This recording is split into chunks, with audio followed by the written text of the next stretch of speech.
का ख्याल जगजीत रखता है। जगजीत।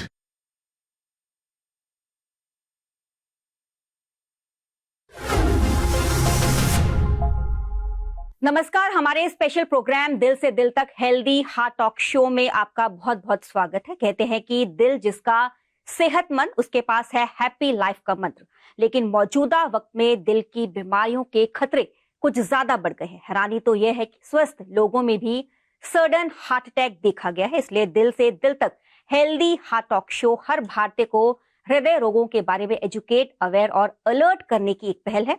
आंकड़ों के मुताबिक पश्चिमी देशों के लोगों के मुकाबले भारतीय 10 साल पहले ही दिल की बीमारियों से ग्रसित हो जाते हैं। भारत में हर 33 सेकेंड में हार्ट अटैक की वजह से एक व्यक्ति की मौत हो जाती है। इसलिए भारतीयों को हृदय रोग से बचाने और जागरूक करने के लिए देश की प्रतिष्ठित इंडियन मेडिकल फ्रेटर्निटी के साथ मिलकर 2018 में दिल से दिल तक हेल्दी हार्ट टॉक शो अभियान की शुरुआत की गई थी। दिल से दिल तक हेल्दी हार्ट टॉक शो को लाखों इंडियंस ने सराहा और हजारों लोग इस अभियान से जुड़े, जिसे देखते हुए न्यूज 18 पंजाब हरियाणा के मंच पर देश के सुप्रसिद्ध हृदय रोग विशेषज्ञ एकजुट होकर हमें दिल की बीमारियों, उनके कारण, लक्षण, बचाव और हेल्दी हार्ट लाइफस्टाइल के बारे में बातचीत के जरिए जागरूक करेंगे।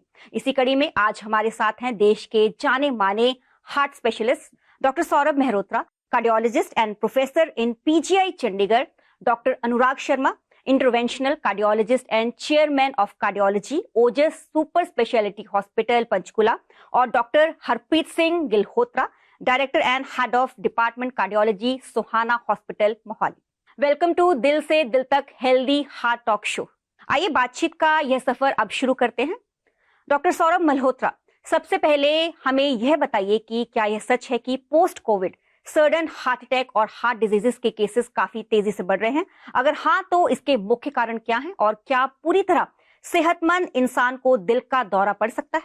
कोविड के दौरान हार्ट अटैक के इंसिडेंट्स काफ़ी बढ़ गए थे, और जहाँ तक कि सब लोग जानते हैं कोविड एक प्रो इन्फ्लेमेटरी स्टेट है जिसमें ब्लड क्लॉटिंग टेंडेंसी बढ़ जाती है, जिसके मद्देनज़र हार्ट की आर्टरीज में ब्लड क्लॉट बढ़ जाता है, जिसकी वजह से हार्ट अटैक का इंसिडेंस बढ़ जाता है। हार्ट के साथ साथ हमारी फेफड़ों की नाड़ियों में भी ब्लड क्लॉट के टेंडेंसीज बढ़ जाते हैं, जिसे हम पल्मोनरी एम्बोलिज्म कहते हैं, जिसकी संख्या कोविड के टाइम काफ़ी हद तक बढ़ गई थी।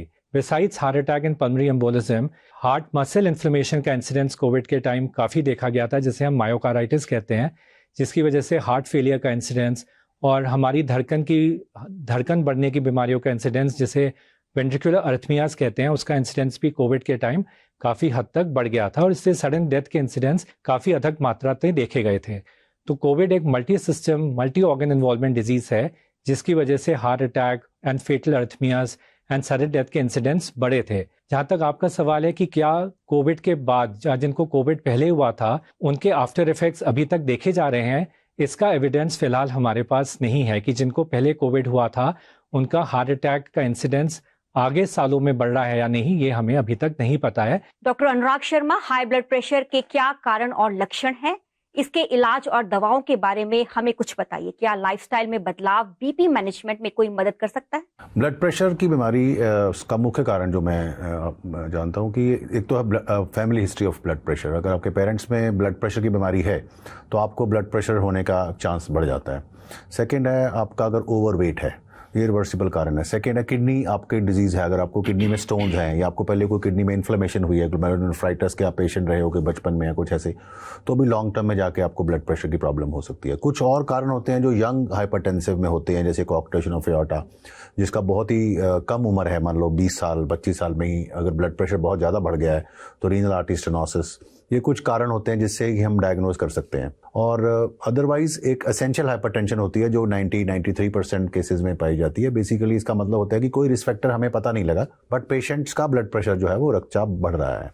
उनके आमतौर पे कई बार कोई सिम्टम नहीं होते, बिकॉज ब्लड प्रेशर की बीमारी को यूजुअली हम मानते हैं कि एक साइलेंट किलर बीमारी मानते हैं कि इसके कई बार कोई सिम्टम नहीं होते, लेकिन फिर भी कई पेशेंट्स को अगर ध्यान से अगर हिस्ट्री ली जाए तो उनका जो सुबह सुबह हेडेक होता है, खास करके उनको न्यूकल हेडेक बोलते हैं, सिर के नीचे उठते ही उनको हेडेक होने लग पड़ा, अर्ली मॉर्निंग हेडेक होने लग पड़ा, या उनको ऐसे लगता है कि उनकी टांगों में दर्द हो रहा है, कई बार ये नॉन स्पेसिफिक सिम्टम्स हैं, तो उनमें भी उनका बीपी चेक करते हैं, या उनको कई बार चक्कर आ जाते हैं, उनको लगता है कि मैं जब उठ के चल रहा हूँ तो मेरे को चक्कर आ रहे हैं, या जब वो एक्टिविटी करते हैं तो अगर पहले से बीपी थोड़ा ज़्यादा होगा, जब वो थोड़ा सा सैर या कोई जिम जाने लग पड़े, उनको बहुत ज़्यादा ब्रेथलेसनेस हो गई, तो देखा गया कि उनका बीपी बढ़ा होता है और उनको पता नहीं होता, और वो हाई एंड एक्टिविटीज़ करते हैं और उनमें कई बार वो कोलैप्स भी हो जाते हैं। सो हाइपरटेंशन के as such there is no specific symptoms, but yes palpitations और जो मैंने बाकी बताई हैं चीज़ें, हेडेक और चक्कर आने, आंखों में धुंधलापन आना, ये सारे उसके सिम्टम्स हैं।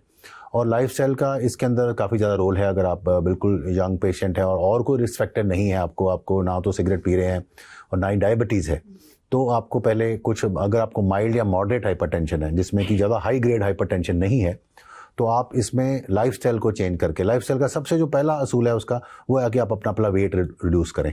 वेट अगर आपका ज़्यादा होगा तो बीपी ज़्यादा होएगा, और अगर आपने वेट कम कर लिया, मान लो 10 किलो कम कर लिया, तो आपका आराम से 10/5 बीपी जो नीचे आ सकता है, 10 ऊपर वाला और 5 से 7 तक।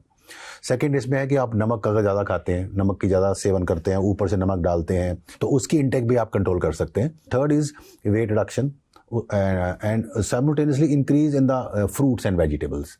और अगर इसमें आप फ्रूट वेजिटेबल्स बढ़ा दें, नट्स वगैरह का सेवन करें और बैलेंस डाइट लें, और फिजिकल एक्टिविटी, अगर आपने फिजिकल एक्टिविटी करते हैं तो भी आपकी जो बॉडी की टोन है थोड़ी कम होती है। और इसमें योगा का भी रोल है। कई लोग बड़े एंग्शियस होते हैं, उनका टेकिकार्डिया भी साथ में, हार्ट रेट ज़्यादा होता है, तो ऐसे पेशेंट्स में अगर वो योगा और मेडिटेशन करें और प्राणायाम वगैरह करें, थोड़ा अपने केंद्रित करें कि सांस को और इसको, तो इन चीज़ों से भी उनका बीपी कंट्रोल हो जाता है। डॉक्टर हरप्रीत सिंह गिल्होत्रा जी, हार्ट ब्लॉकेज के लक्षण क्या हैं? क्या कोई नियमित परीक्षण है जो ब्लॉक्ड आर्टरीज की डायग्नोसिस करने के लिए किया जा सकता है? कोई मरीज कैसे जांच कर सकता है कि उसका हार्ट हेल्दी है या नहीं? Thanks for the invitation for this public awareness programme. Heart blockage के लक्षण को हम 3 पार्ट्स में डिवाइड कर लेते हैं: heart attack, angina and third group is silent, जिनके अंदर कोई भी सिम्टम्स नहीं है, हमें फिर भी डिटेक्ट करना चाहिए। तो हार्ट अटैक के लक्षण है specially centre of the chest के अंदर सीवियर पेन होना which is constricting type. Patient बोलता है कि जकड़न हो रही है, और these symptoms can be upper abdominal और इन टू द बैक, और there can be radiation to the both upper limbs. अगर इस तरह के symptoms they are associated with cold sweats, patient बोलता है कि ठंडे पसीने आ गए, feeling of impending Doom, then उसे उस वक्त ईसीजी करवाना चाहिए। And if doctor says it's heart attack, that's the time to get treatment, because heart के अंदर जितना भी मसल हम लूज करते हैं, we lose it forever. Second group is angina patients, chronic stable angina. नाक से लेकर नाभि तक चलने पर अगर कोई सिम्टम्स आ रहे हैं, फिजिकल एक्टिविटी के ऊपर अगर कोई सिम्टम्स आ रहे हैं, whether it is chest heaviness, pain और ब्रेथलेसनेस, देन और if it is a recent decrease in effort tolerance, then these are the symptoms जहाँ पे हमें फर्दर कार्डियक इवेल्युएशन करना है। We can do stress testing. Then third group is जिनमें complete silent blockages हैं, उनके अंदर जो हाई रिस्क पॉपुलेशन है, जैसे diabetic people who are having a very strong family history of heart disease, उनके अंदर we can go for a CT coronary angiography, which is an important test, because people who are having 0 calcium score in their CT and there is no blockage on CT, next 10 years के अंदर उनका death due to heart attack का incidence is practically 0. So these are the symptoms and how we can find out the blockages. Doctor Saurabh Mehrotra, heart diseases के treatment और management में क्या नई technologies आई हैं और फ्यूचर में क्या अत्याधुनिक तकनीक आने वाली है जो हार्ट पेशेंट्स के लिए जीवन रक्षक और लाभदायक होगी, और क्या इसमें AI का भी रोल होगा? जहाँ तक आपको पता है कि पहले अगर तीनों नाड़ियों में ब्लॉकेज होती थी तो जनरली पेशेंट को बाईपास के लिए रेफ़र किया जाता था, पर आजकल आधुनिक इन्वेंशंस जो कुछ सालों में हुए हैं, उसमें हम इन पेशेंट्स जो कि बाईपास के लिए फ़िट नहीं हैं या जो बाईपास नहीं कराना चाहते हैं, उनको भी हम परक्यूटेनियस ट्रीटमेंट ऑफ़र करते हैं और उसके रिजल्ट्स काफ़ी अच्छे पाए गए हैं। ये कुछ न्यू मोडालिटीज़ ऑफ ट्रीटमेंट जो कि आए हैं, जैसे कि स्टेंट्स में तब्दीली हुई है, हमारे पास नए स्टेंट्स आए हैं जो थिकनेस में कम हैं, जैसे कि 60 माइक्रॉन्स के स्टेंट्स आए हैं जिनके लॉन्ग टर्म रिजल्ट्स अच्छे हैं। दूसरा, हमारे पास कुछ ऐसे स्टेंट्स भी आए हैं जो स्पेशली यंग पेशेंट्स में डाले जा सकते हैं, जो 2 साल में डिज़ोल्व हो जाते हैं बॉडी से, तो आपकी बॉडी में कोई मेटल नहीं रहता और आर्टरी भी खुली हुई रहती है। तीसरा, हमारे पास इमेजिंग मोडालिटीज़ कुछ सालों में नई आई हैं, जैसे कि इंट्रावैस्कुलर अल्ट्रासाउंड हुआ, OCT मशीन्स हुई, तो इनसे हम आर्टरीज के अंदर जाके देख सकते हैं, हमें आर्टरीज की ब्लॉकेजेस, नेचर ऑफ ब्लॉकेजेस, कितना कैल्शियम है, इन सब चीज़ों का अनुमान लग जाता है, जिससे कि ट्रीटमेंट मोडालिटीज़ में बहुत फ़र्क पड़ता है और हमारे रिजल्ट्स भी इम्प्रूव हुए हैं उसकी वजह से over a period of time. और as far as treatment is concern, हमारे पास नए नए आधुनिक ट्रीटमेंट भी आए हैं जो इन इमेजिंग मोडालिटीज़ से, अगर हमें कैल्शियम दिखता है तो एक रोटेशनल एथरेक्टमी डिवाइसेस हैं जो कि इस कैल्शियम को अब्लेट करते हैं। उसके साथ साथ नई टेक्नोलॉजीज़ आए हैं जैसे ऑर्बिटल एथरेक्टमी।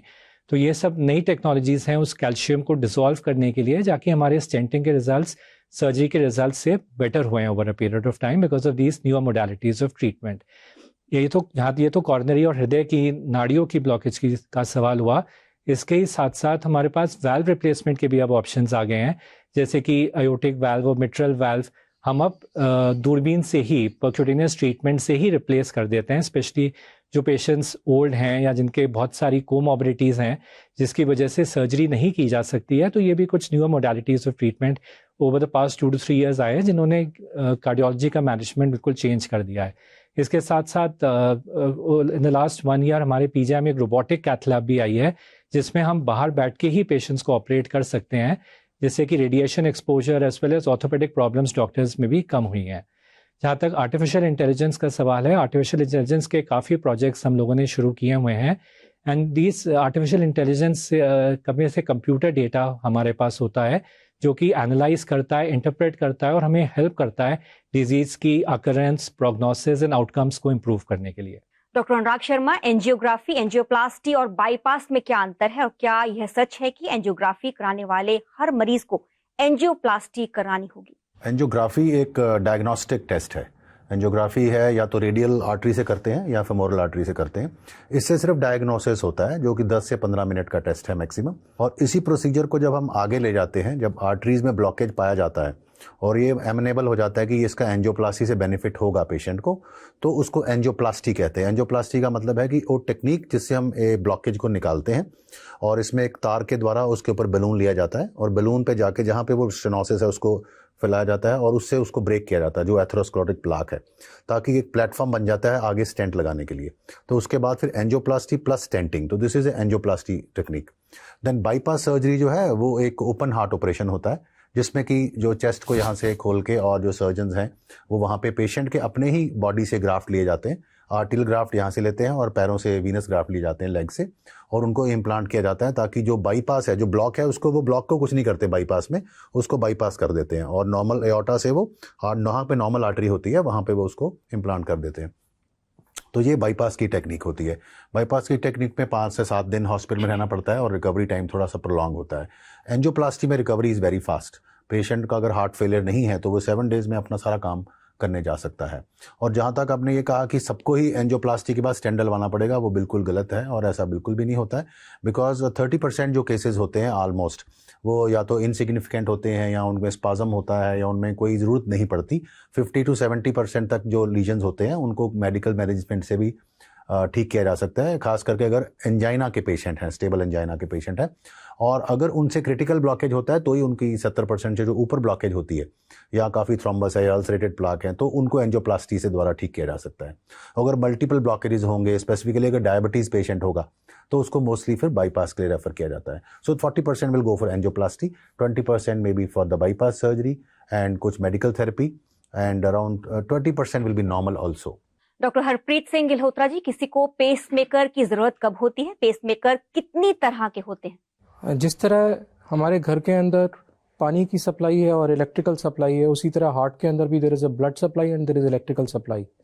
जब इलेक्ट्रिकल सप्लाई का प्रॉब्लम होता है तो there are no medications available, उसे हम सिर्फ और सिर्फ पेसमेकर से ठीक कर सकते हैं। तो पेसमेकर के टाइप जो हार्ट रेट कम होने पर काम करता है उसे हम पेसमेकर कहते हैं। Then there are newer devices जो ज़रूरत पड़ने पर शॉक भी दे सकते हैं, जो वेरी वेरी फास्ट रिदम्स हैं which can produce sudden death, वहाँ पे these pacemakers they can give shock also, उन्हें हम AICD बोलते हैं। Then there is a third type of pacemaker जिसे हम कार्डियक रीसिंक्रोनाइजेशन थेरेपी बोलते हैं, जो हार्ट फेलियर के पेशेंट्स हैं जहाँ पे राइट और लेफ्ट हार्ट चैम्बर्स आपस में सिंक्रोनाइज नहीं है, तो उनकी सिंक्रोनिसिटी बढ़ाने के लिए जो पेसमेकर हम डालते हैं, जो दोनों चैम्बर्स को पेस करते हैं, उसे हम बाईवेंट्रिकुलर पेसमेकर या कार्डियक रीसिंक्रोनाइजेशन पेसमेकर बोलते हैं। डॉक्टर सौरभ मेहरोत्रा जी, क्या हमारे शरीर दिल का दौरा पड़ने से पहले ही हमें चेतावनी देता है? हार्ट अटैक के बाद व्यक्ति को बचाने के लिए ट्रीटमेंट के कौन कौन से ऑप्शंस उपलब्ध हैं? देखिए, हार्ट अटैक के सिम्टम्स 3 तरह के हो सकते हैं। एक तो होता है कि अंजाइना, जो कि उन मरीजों में देखा जाता है जिन्हें बैठे हुए कोई सिम्टम्स नहीं होते पर चलते हुए छाती में दबाव महसूस होता है, तो ऐसे पेशेंट्स को इवैल्यूएशन कराना जरूरी है। दूसरा होता है कि पेशेंट्स को हार्ट अटैक पड़ जाए, यानी कि बैठे बैठे छाती में दबाव पड़े, जो कि जॉ की तरफ जा सकता है या हाथ की तरफ जा सकता है, और ऐसे पेशेंट्स को इमीडिएटली मेडिकल ट्रीटमेंट के लिए जाना चाहिए। तीसरा होता है एक silent heart attack. Silent heart attack ज़्यादा खतरनाक है बिकॉज जनरली वो मिस हो जाता है, and generally silent heart attack देखा जाता है डायबिटिक पेशेंट्स में या बुजुर्ग लोगों में या रीनल फेलियर पेशेंट्स में जिनको टिपिकल सिम्टम्स नहीं होते। तो इनको इनडाइजेशन के सिम्टम्स होंगे, वो सोचेंगे हमें एसिडिटी हो रही है और मेडिकल ट्रीटमेंट नहीं टाइम से लेंगे, जो कि दिक्कत कर सकता है। ऐसे सिम्टम्स होते ही ये जरूरी है कि खुद ट्रीटमेंट करने से अच्छा है कि फ़ौरन नियरेस्ट एम्बुलेंस बुला के हॉस्पिटल जाया जाए, और वहाँ पे अलग अलग मोडालिटीज़ ऑफ इन्वेस्टिगेशंस हैं, जैसे ECG किया जा सकता है, ईको किया जा सकता है, कुछ ब्लड पैरामीटर्स होते हैं जैसे कि बायोमार्कर्स कहते हैं हार्ट अटैक के, वो किए जा सकते हैं, जिससे हार्ट अटैक मिनटों में पकड़ा जा सकता है। और हार्ट अटैक डायग्नोस होने पे और टाइमली डायग्नोस होने पे हमारे पास अलग अलग मोडालिटीज़ ऑफ ट्रीटमेंट हैं, जैसे कुछ ड्रग्स हैं जो टाइमली देते हैं तो खून ब्लड क्लॉट्स डिजॉल्व करा किया जा सकता है नाड़ियों में, या टाइमली हॉस्पिटल पहुंचने में एंजियोप्लास्टी की जा सकती है और आर्टरीज को खोला जा सकता है इससे पहले कि मांसपेशियों को नुकसान पहुंचे। डॉक्टर अनुराग शर्मा, दिल के दौरे से होने वाले दर्द और गैस्ट्रिक प्रॉब्लम्स के कारण होने वाले दर्द के बीच आप अंतर कैसे करते हैं? ये एक बहुत ट्रिकी सवाल है, क्योंकि पेशेंट्स के लिए समझना बड़ा मुश्किल है, बट फिर भी कुछ डिफरेंसेस हैं। जैसे अगर तो आपने वाकई बहुत हैवी मील्स खा ली और स्पाइसी फूड खा लिया, दोनों है, उसके करके भी आपको एंजाइना हो सकती है, ट्रू हार्ट पेन हो सकती है, और डेफिनेटली वो आपको गैस भी कर सकती है। तो आमतौर पे जो हार्ट की वजह से थोड़ी सी साथ में जकड़न आएगी, जैसे मेरे कुलीग्स ने भी बताया है कि अगर सिर्फ गैस होगी तो ऐसे लगेगा कि यहाँ पे कोई भार पड़ गया है, ऐसे लगेगा कि मेरी गैस अटक गई है, मतलब पेशेंट को एक्चुअली लगेगा कि मेरे को बर्प नहीं आ रहा है, but something is stuck there, और वो गैस की तरह यहाँ पे ऐसे करके उसको फीलिंग आएगी कि कोई भार पड़ गया या जकड़न आ गई। और आमतौर पे अगर वो उस सिचुएशन में अगर चलने की कोशिश करेगा तो वो डिफरेंस एक ही चीज़ होती है कि अगर वो उसको अगर चले और उसको रिलीफ मिल रहा है तो 90% चांस है कि वो गैस ही होगी, because he will move and थोड़ा सा उसके इंटेस्टाइन हिलेंगी तो गैस रिलीज हो जाती है। पर अगर वो उस वक्त चलने पे भी उसको परेशानी बढ़ रही है और उसको लग रहा है कि मैं वॉकिंग कर रहा हूँ या थोड़ा सा मैं चल नहीं पा रहा हूँ और मेरे को ब्रेथलेसनेस भी हो रही है, तो फिर ये ज़्यादा चांस है कि भाई ये हार्ट की ही पेन है, और उस वक्त वो लेटने पे भी परेशान होगा और उसको बैठने पे आराम मिलेगा, क्योंकि जब ट्रू एंजाइना काफ़ी ज़्यादा होती है तो लेट नहीं सकता है पेशेंट, उसको बैठने पे थोड़ी एंजाइना कम होती है। तो द डिक्टम इज़ कि जब डाउट में हुए तो उस वक्त ECG करा ले, बिकॉज ड्यूरिंग सिम्टम सिर्फ 3% चांस है कि आपका ECG मिस होगा, 97% ECG में आ जाएगा। डॉक्टर हरप्रीत सिंह गिल्होत्रा जी, नींद, स्ट्रेस और हृदय के स्वास्थ्य का क्या संबंध है? A good sleep is very, very important for relieving stress for a healthy body. There was an interesting study from Italy, जिसके अंदर आफ्टरनून सिएस्ता और आफ्टरनून नैप उसके कारण देखा गया था कि ब्लड प्रेशर सिग्निफिकेंटली लोअर हो जाता, but our parents used to do कि दोपहर को आराम करना है। That's an important habit which most of us are not able to pursue. उसके अलावा स्ट्रेस, क्रॉनिक स्ट्रेस, उसके कारण ब्लड प्रेशर बढ़ा हुआ रहेगा, एंड सडन इमोशनल स्ट्रेस से हार्ट अटैक प्रेसिपिटेट हो सकता है। उसके कारण प्लाक्स नहीं बनेंगे, लेकिन जिस आदमी के अंदर ऑलरेडी प्लाक बने हुए हैं उसके अंदर because of sudden increase in heart rate, sudden increase in blood pressure, उस पर्सन के अंदर हार्ट अटैक प्रेसिपिटेट हो सकता है। And third is broken heart syndrome.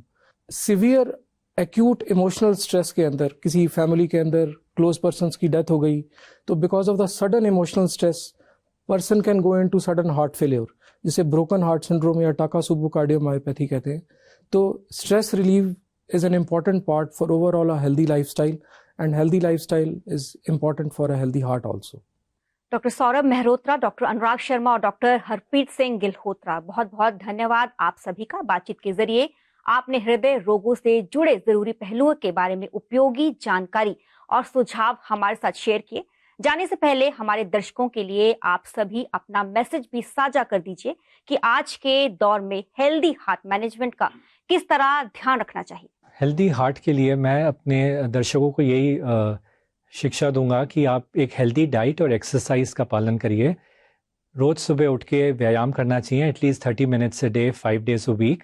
अब जब विंटर्स आ रहे हैं तो मैं सीनियर सिटीजन्स को ये एडवाइस दूंगा कि चिली विंटर्स में बाहर मत निकलिए, एटलीस्ट थोड़ी धूप निकले पर एक्सरसाइज के लिए निकलिए और मल्टीपल लेयर्स ऑफ क्लोथ्स पहन के निकलिए, because that would act like an insulator.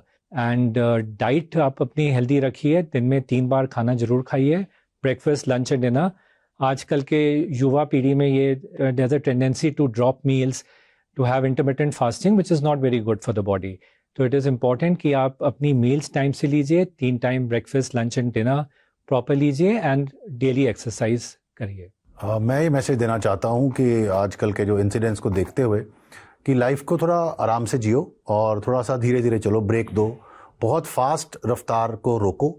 और दूसरा कि रात का खाना बहुत लाइट कर दो। रात को ही सबसे ज़्यादा पार्टीज़ होती हैं और सारा लोग रात को ही हैवी मील्स खाते हैं, तो ये उल्टा हो रहा है सारा सिस्टम। तो रात के खाने को बिल्कुल लाइट करें और थोड़ा सा रिलैक्स करें, लाइफ में आराम से सारा काम करें, सारे टारगेट्स को जल्दी पूरा ना करें। Hello, I am doctor Harpreet. I like to explain about lipid profile. जो लिपिड प्रोफाइल के अंदर there are 2 important components, cholesterol and triglycerides. Triglycerides are mainly dietary dependent और डाइट और लाइफस्टाइल से आप इसे कंट्रोल कर सकते हैं। अगर आप डाइट के अंदर मीठा कम कर दें एंड फिजिकल एक्टिविटी बढ़ा दें तो 95% लोगों में ट्राइग्लिसराइड कैन बी कंट्रोल्ड। सिर्फ 5% लोगों में दवाई देने की ज़रूरत पड़ती है। Second component is cholesterol. अगर आपका कोलेस्ट्रॉल बढ़ा हुआ है तो 15% से ज़्यादा आप इसे डाइट से कंट्रोल नहीं कर सकते and you will require a medications. Better consult your consultant and just don't go for the Google doctor. दिल को किस तरह सेहतमंद रखा जाए, इस मुद्दे पर आज बेहद जरूरी जानकारी साझा करने के लिए आप सभी डॉक्टर्स का बहुत बहुत धन्यवाद। हमें यकीन है कि हमारे दर्शकों को जो इम्पोर्टेंट इन्फॉर्मेशन मिली है वो सभी को स्वस्थ जीवन बिताने में मदद करेगी। हेल्दी हार्ट से जुड़ी अधिक जानकारी के लिए लॉग इन करना ना भूलें फेसबुक पेज दिल से दिल तक हेल्दी हार्ट पर। इसके अलावा आप यूट्यूब, इंस्टाग्राम और ट्विटर के माध्यम से भी दिल से दिल तक हेल्दी हार्ट टॉक शो से जुड़ सकते हैं। लॉग इन करना ना भूलें। इसी के साथ अब हमें दीजिए इजाजत। नमस्कार। ये है मीरा टीचर,